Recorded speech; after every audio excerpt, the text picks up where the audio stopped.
Coming up, another episode of The Deep Dive, exploring radical ideas.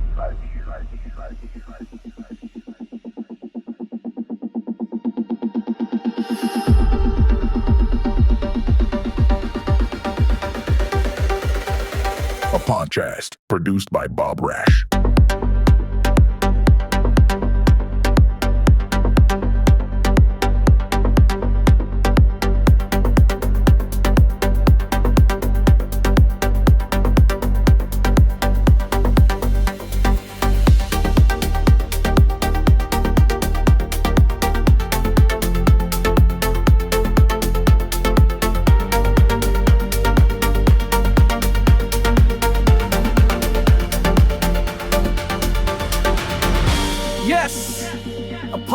That delivers a logical analysis of objective reality, grounded in rational principles. We will explore relevant facts and radical ideas based on the axiomatic principles of identity, causality, and consciousness, on reason as an absolute, on rational self-interest as a moral guide, and on the ideals of privacy, freedom, and justice.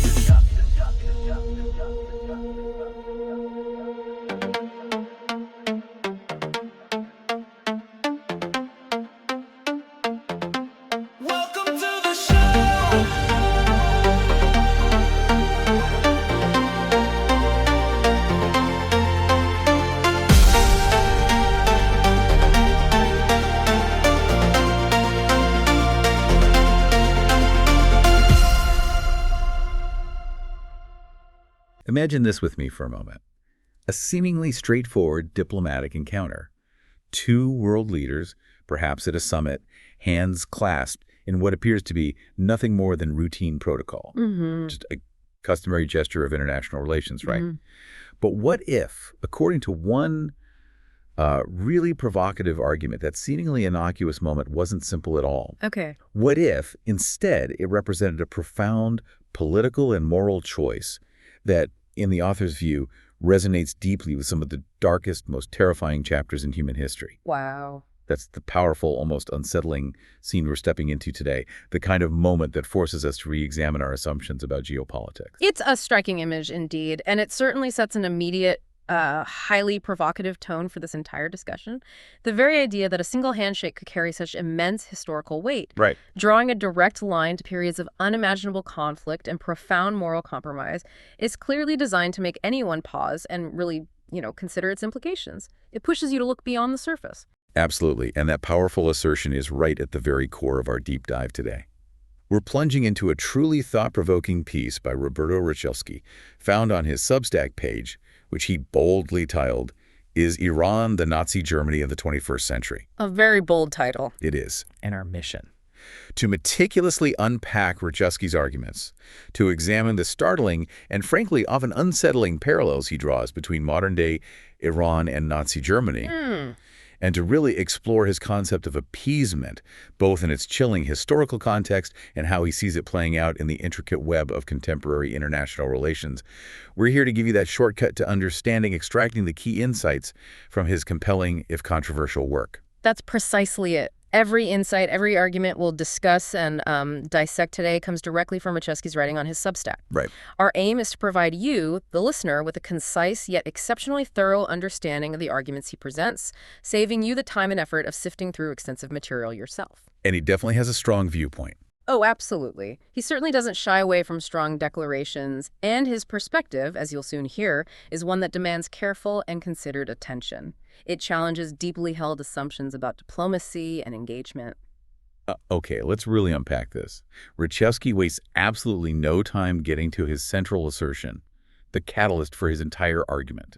He zeroes in on a specific recent photograph of Luiz Inácio Lula da Silva, the current president of Brazil, shaking hands with Iran's supreme leader, Ali Khamenei. Now, for many, this might just be seen as a fleeting, perhaps even mundane diplomatic event, another routine photo op. Sure, standard stuff. But for Rachelsky, it is anything but. He characterizes this moment as nothing less than a profound moral alignment, a direct echo, in his view, of the appeasement of Nazism that unfolded back in the crucial years of the 1930s. Wow. He's arguing that this wasn't just a handshake, but a statement, a significant one. What's particularly compelling about how Reshevsky frames this moment is the immediate historical resonance he draws. He posits that just as Western leaders, decades ago, attempted to contain Adolf Hitler through various diplomatic overtures, perhaps hoping to pacify, perhaps to somehow normalize a regime that was, well, in hindsight, anything but normal. Right. We are now, in his view, seeing contemporary governments attempting to normalize the Ayatollah regime. And how does he describe that regime? He describes it in very stark, unambiguous terms. A theocracy that, he states, actively funds global terrorism, systematically persecutes its own citizens who dare to dissent, and publicly, unequivocally, and repeatedly vows to annihilate Israel. Okay. This deeply negative characterization is absolutely foundational to all the specific, chilling comparisons he then proceeds to draw throughout his article. That's a powerful and remarkably direct characterization of the Iranian regime as he sees it, and it clearly lays the groundwork for the specific, unsettling similarities Reshevsky proceeds to highlight. Let's delve into those, because this is where his argument becomes truly stark, forcing you to confront difficult historical parallels. First, he delves into what he identifies as a shared totalitarian ideology. How does he draw that line? Well, what Reshevsky emphasizes here is the fundamental underlying philosophical framework of both regimes. He argues that Nazi Germany, in its core essence, promoted a racist and aggressively expansionist doctrine, one driven by explicit notions of racial supremacy and undeniable territorial ambition. This ideology, in his view, dictated every aspect of its state policy and external actions. In parallel, he states that modern Iran promotes a supremacist Shiite theocracy, equally driven by its own hegemonic ambitions that extend across the entire Middle East. So a similar drive for dominance. That's his argument. Reshevsky draws a direct, unbroken line between these core ideological underpinnings and their inherent aggressive expansionist goals. For him, it's not merely about the actions they undertake, but about the deeply ingrained beliefs and the ultimate aspirations that drive those actions. It's a comparison of worldviews that demand dominance. And building on that, he then moves to an even more chilling comparison. Systemic antisemitism.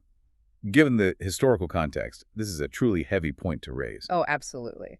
This specific point is perhaps the most direct and frankly visceral of Reshevsky's parallels, designed to shock and demand attention. How so? He starkly reminds us that Adolf Hitler's explicit stated aim, articulated repeatedly and tragically pursued with horrific efficiency, was the systematic extermination of the Jewish people. This wasn't a hidden agenda, it was a public declaration of genocidal intent. Right, horrifically clear.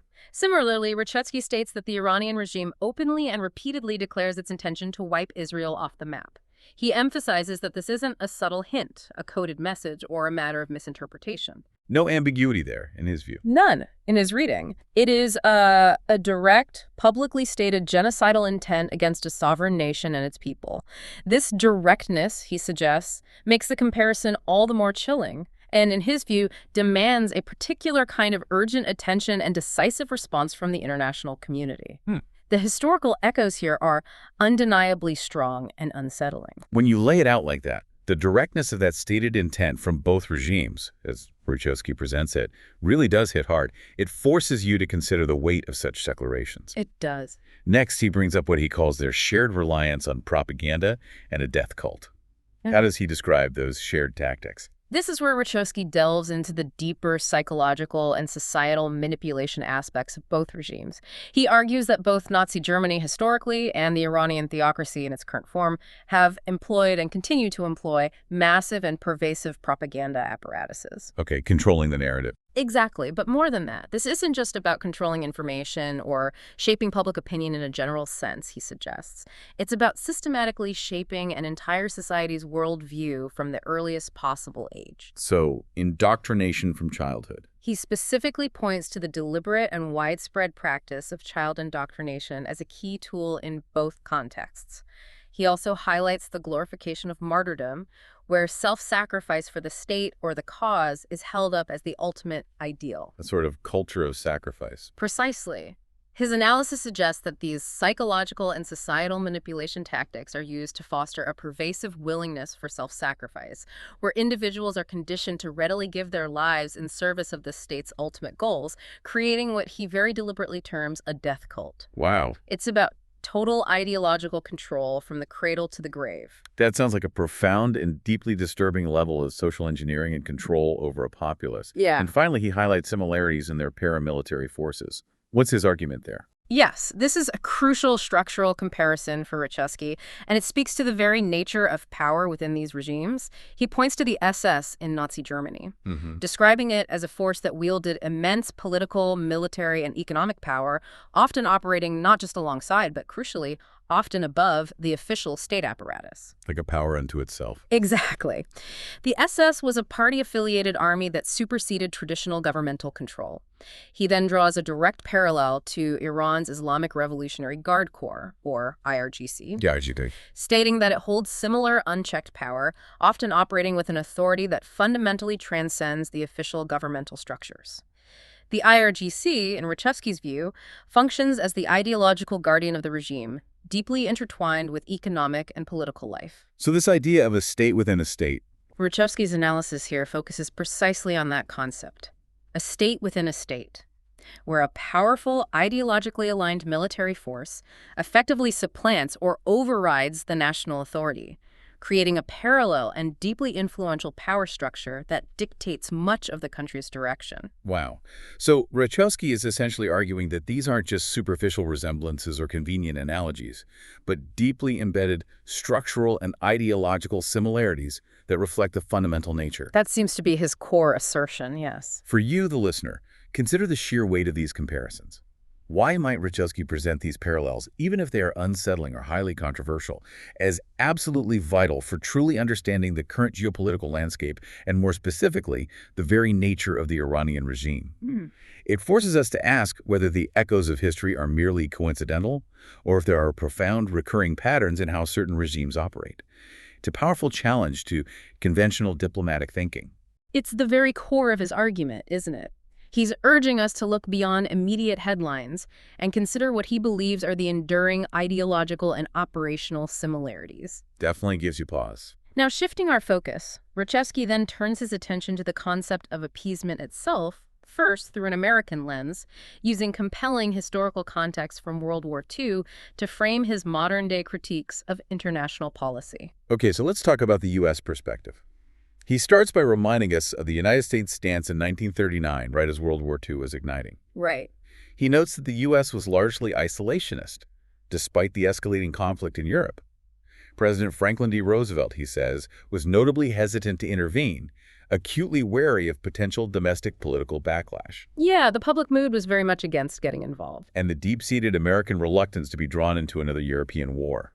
This initial stance, for Reshevsky, is key to understanding the American mindset. What's absolutely crucial to Reshevsky's historical framing here is his assertion that America's turning point, its definitive entry into the war, only came with the direct, devastating attack on Pearl Harbor on December 7, 1941. The event that changed everything. Exactly.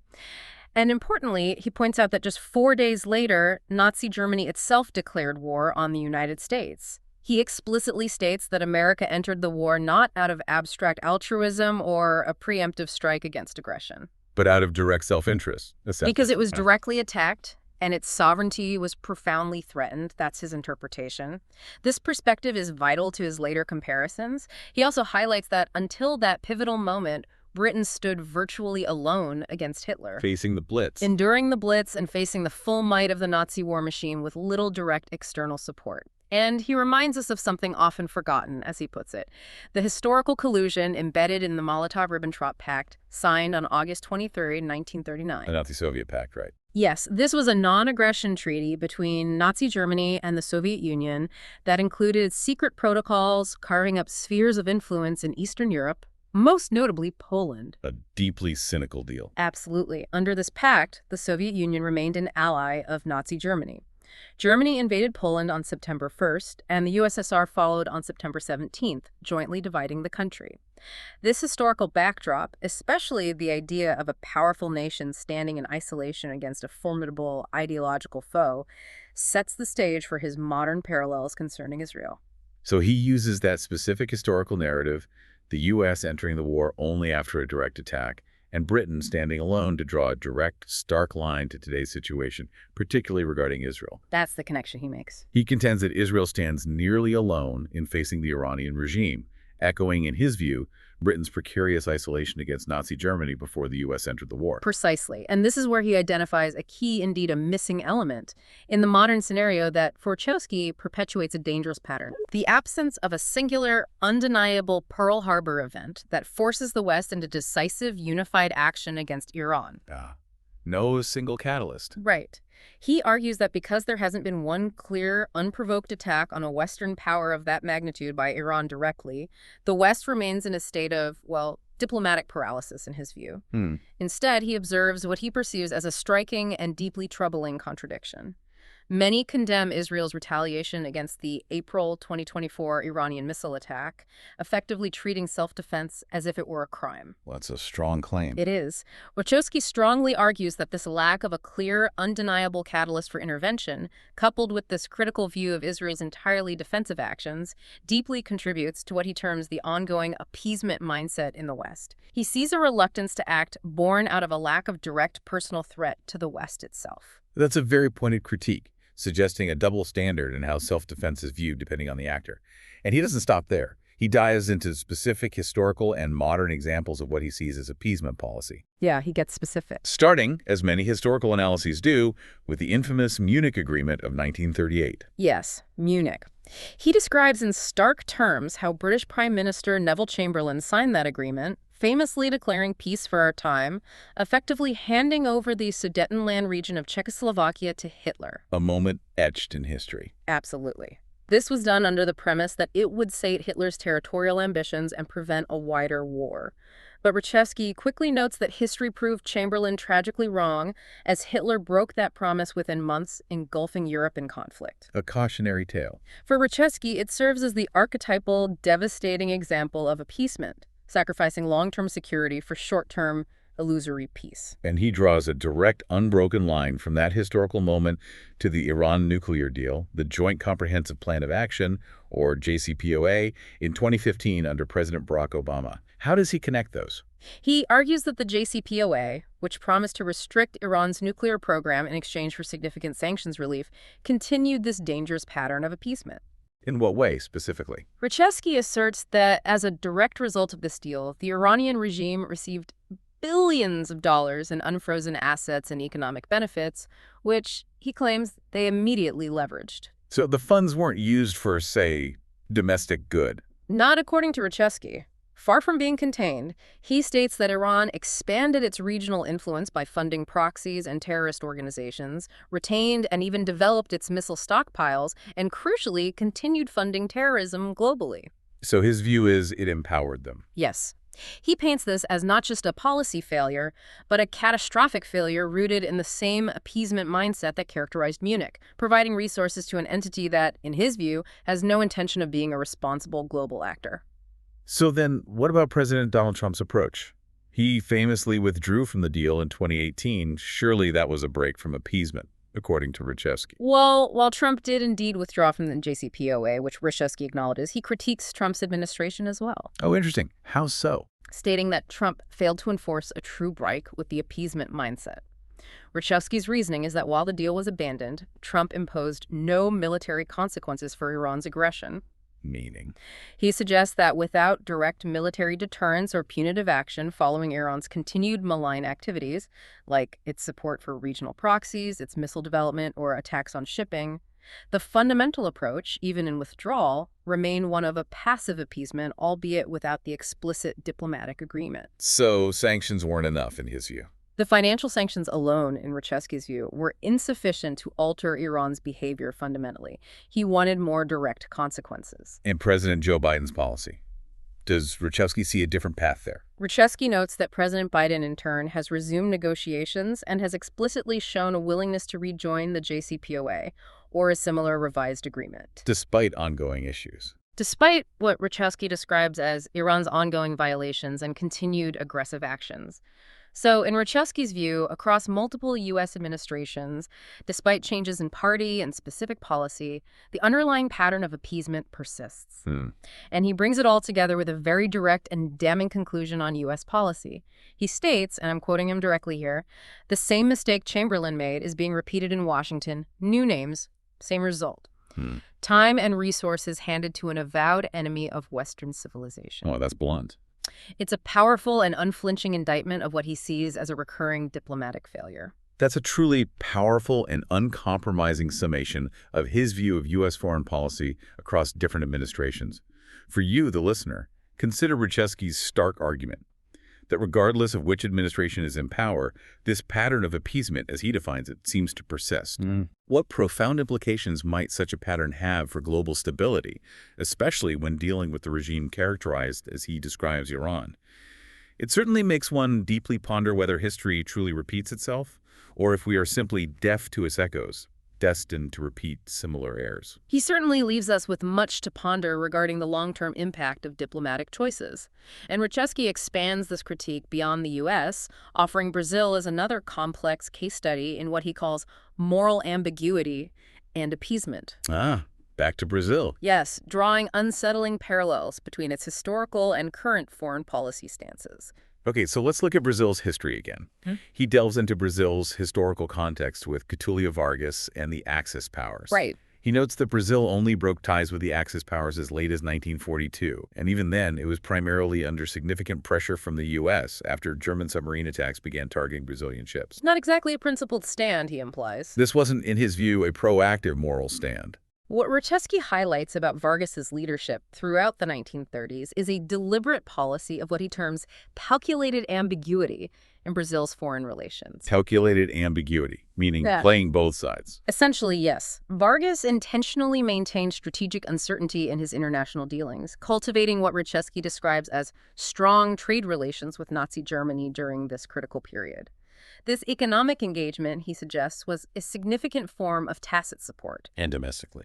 Domestically, Vargas implemented nationalist authoritarian policies that Rachevsky states were explicitly inspired by Hitler and Mussolini, modeling his Estado Novo dictatorship, Brazil's authoritarian era from the late 1930s to mid-1940s on European fascist regimes. Wow. Furthermore, Rachevsky notes that Vargas notoriously restricted Jewish immigration, a policy with clear and grim echoes of the rampant antisemitism of the time. Chilling. Rachevsky also points to stark symbolic moments, such as Brazil holding a chilling public burning of state flags on November 11th, 1937, which he says symbolized the centralization of power under the new Estado Novo dictatorship, a clear emulation of totalitarian displays.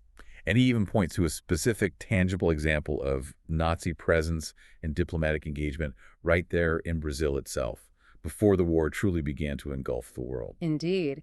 He cites the Farroupilha Centennial Exhibition in Porto Alegre, held between 1935 and 1936, which featured an official German pavilion prominently displaying Nazi symbols, including the swastika. Rachevsky describes this as a stark example of Nazism's symbolic and diplomatic presence in Brazil prior to the war, indicating that Brazil allowed, and perhaps even facilitated, the public display of a genocidal ideology on its soil. That's quite an image. His analysis here is that even seemingly domestic policies or diplomatic gestures, when viewed through this unflinching historical lens, can carry immense ideological weight, revealing underlying alignments or sympathies that, in hindsight, appear deeply problematic. It's about more than just trade. It's about the silent endorsements that can occur. So he sees a pattern of what he calls moral ambiguity here, one that extends directly to Brazil's present-day foreign policy, specifically under President Lula. Correct. He argues, in no uncertain terms, that modern Brazil repeats this moral ambiguity. How does he elaborate on that? That's his direct and unequivocal assertion.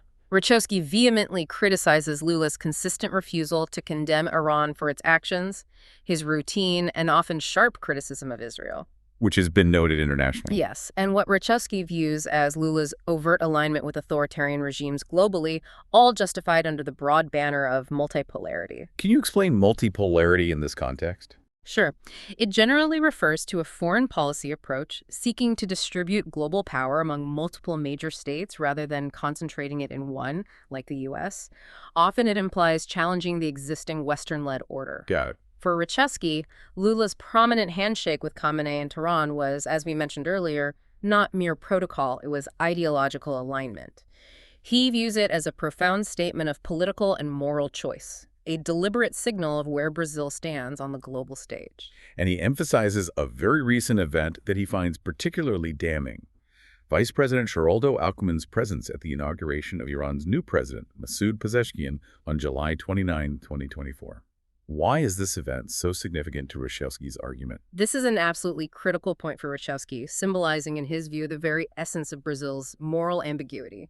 He meticulously notes that Vice President Alckmin stood alongside leaders of Hamas, Hezbollah, and the Houthis. All groups he explicitly describes as terror organizations responsible for the horrific October 7, 2023 massacre in Israel, whose leaders were later, he states, eliminated by the IDF in lawful counter-terrorist operations. And his interpretation of Alckmin being there. Reshevsky's stance here is unwavering and uncompromising. Being among such figures in such a context is not neutrality, it is endorsement. Strong words. Very. He's arguing that physical presence at such an event, especially next to the architects and leaders of these specific groups, carries undeniable symbolic and moral weight, irrespective of any claims of diplomatic courtesy or political neutrality. It communicates, in his view, a de facto approval of their actions and ideologies. He also brings up Lula's participation in Russia's Victory Day celebrations, which commemorate the Soviet defeat of Nazi Germany. What is Reshevsky's critique of this particular diplomatic choice? Reshevsky points out a significant historical omission, which he deems to be intellectually dishonest at best in the narrative surrounding these celebrations. What's the omission? He highlights that it's rarely, if ever, mentioned that the USSR hadn't begun the war as Hitler's ally under the infamous Molotov-Ribbentrop Pact. That inconvenient historical fact again. He stresses that Stalin only switched sides and joined the Allied powers after being betrayed by the Nazis when Germany launched a surprise invasion of the Soviet Union in June 1941, fundamentally altering the course of the war. Okay. For Reshevsky, to celebrate the war's end while deliberately omitting this crucial historical context, the initial alliance between the Soviet Union and Nazi Germany is a profound act of historical revisionism. So he sees it as sanitizing history. Exactly. He's arguing that current foreign policy choices, even when framed as multipolarity or simple neutrality, might, in his view, inadvertently or even intentionally endorse regimes he characterizes as deeply problematic by selectively engaging with their historical narratives or present-day actions and effectively sanitizing their past or present misdeeds. These are very strong assertions, making a powerful case that in diplomacy, actions and even symbolic appearances speak louder than stated intentions of neutrality. That's certainly his perspective. For you, the listener, consider Reshevsky's argument that current foreign policy choices, even when framed as multipolarity or simply maintaining neutrality, might, in his view, inadvertently or even intentionally endorse regimes that he characterizes as deeply problematic. What could be the long-term consequences of such an approach to global stability and the international order? It forces you to think about the true cost of diplomatic expediency versus moral clarity. He certainly leaves us with much to ponder on the profound ripple effect of diplomatic choices.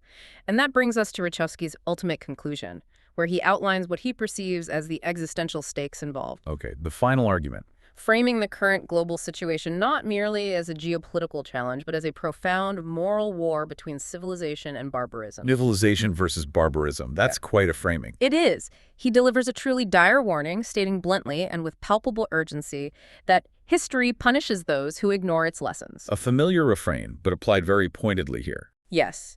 He draws a direct, grim parallel between the widespread belief in 1938 that Adolf Hitler could be appeased and contained through diplomacy and what he views as the tragic repetition of the same error with Iran in 2024. So we're making the same mistake again. That's his explicit warning. For Reshevsky, the failure to learn from the past is not just an academic mistake, but a catastrophic path leading to inevitable consequences. He brings Britain back into it. What's particularly striking here is his impassioned historical callback to Britain's pivotal role in World War II. He emphasizes that Britain heroically resisted, even when alone, facing down the Nazi war machine during the darkest hours. And by doing so, cleared the path to victory for the Allied forces.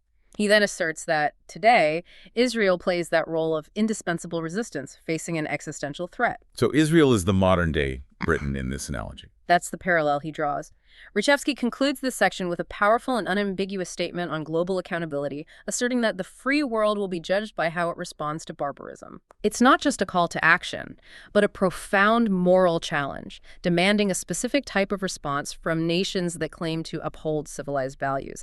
He's suggesting there's a historical moral ledger. And he's highly critical, almost condemnatory, of those who criticize Israel's response to its current threats, particularly following the April 2024 missile attacks. Absolutely.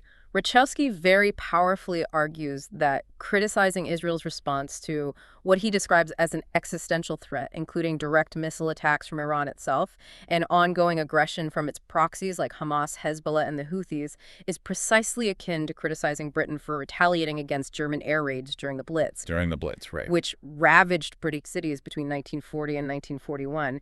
He's drawing a direct, unflinching parallel between the right to self-defense in the face of overwhelming aggression and terror. So criticism is misplaced, in his view. For Reshevsky, condemning Israel's actions in this context demonstrates a fundamental misunderstanding of the nature of the threat and, more critically, a moral failing in recognizing the true aggressor.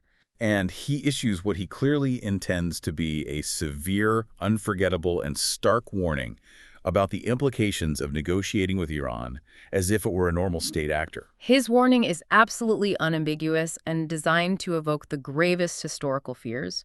Reshevsky states that to negotiate with Iran as though it were a normal democracy is the historical equivalent of giving nuclear technology to the Third Reich. An incredibly stark comparison. It's a statement crafted to shock, to highlight the extreme danger he believes such a diplomatic approach represents.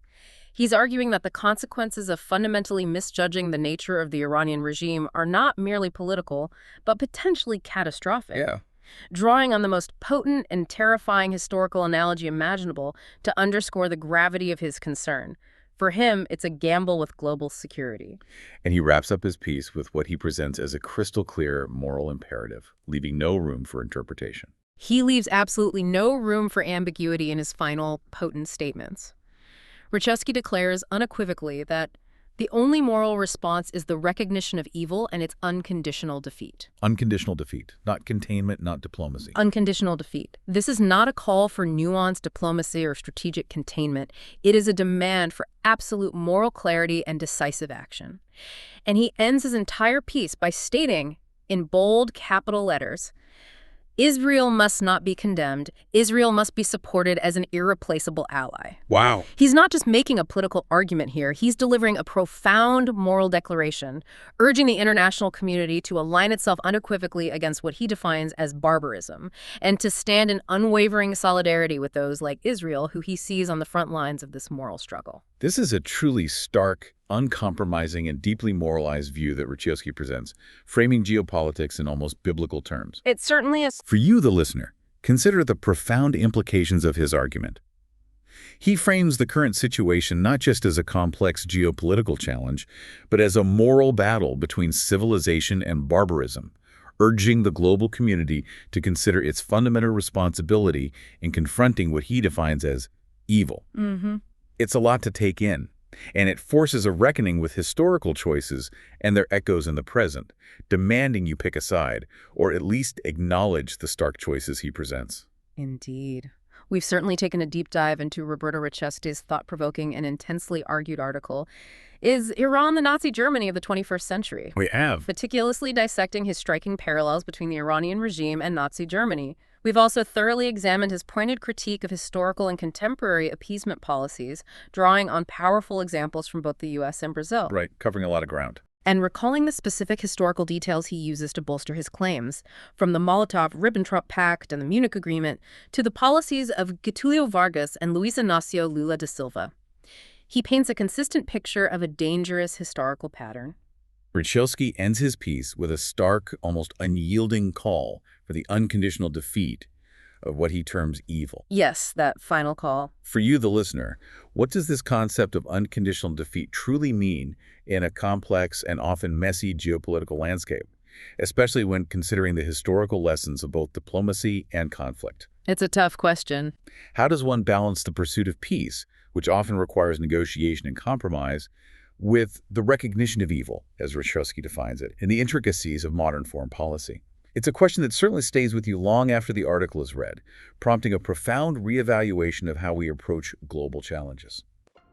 That's a wrap for this episode of The Deep Dive, exploring radical ideas, grounded in reality, driven by reason, built on self-esteem, rational self-interest, and laissez-faire capitalism, produced by Bob Rash.